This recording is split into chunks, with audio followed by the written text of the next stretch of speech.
From stone circles to golden temples, from masks to mandalas, art has always been part of ritual life, the way we make meaning, seek the sacred, and mark our place in the universe. In this video, we'll explore how humans have built, painted, sculpted, and even buried their beliefs, one ritual at a time.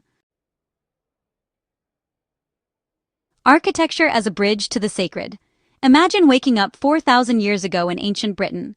The sun is rising, and a line of light passes perfectly through massive stones arranged in a circle. Stonehenge. This wasn't random.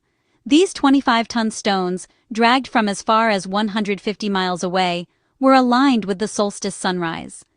It was architecture as cosmic choreography, a stage for humanity's first conversations with the heavens. Across the world, other cultures found their own sacred blueprints. Hawaiian heiau, raised temple platforms used for healing, harvests, and even war rituals. Mayan pyramids like Chichen Itza, designed with 365 steps to mirror the solar year, uniting astronomy and spirituality. And Japan's torii gates, like the floating gate at Itsukushima Shrine, where the tide transforms architecture into illusion, a reminder that sacred space is as much about perception as construction. Wherever you find people, you find architecture reaching upward, toward gods, ancestors, or simply the stars. If exteriors reach toward the sky, interiors pull us inward. Sacred buildings do more than protect from weather, they control access to the divine. Minarets call the faithful to prayer, their towers echoing across cities as sonic reminders of community. Bell towers mark time, celebration, and mourning, sometimes so politically charged that medieval cities fought over who got to ring them first. Inside, space becomes symbolic. Altars face the east, toward rising light. Fountains and holy water fonts offer purification before entering. Ambulatories let pilgrims walk in circles, echoing the cosmic order. Every detail is deliberate stone, sound, and symbol choreographed into devotion.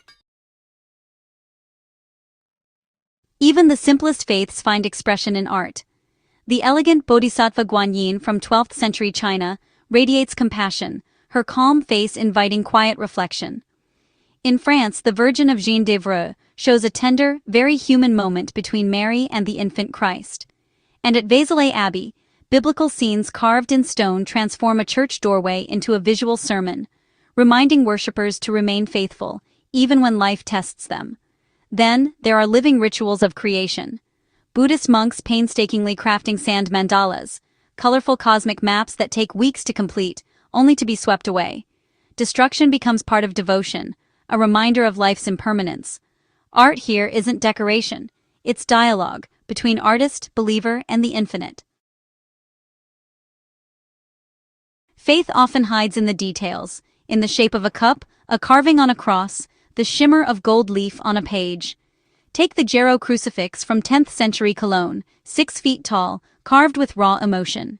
It invites viewers not to worship from afar, but to feel the weight of sacrifice.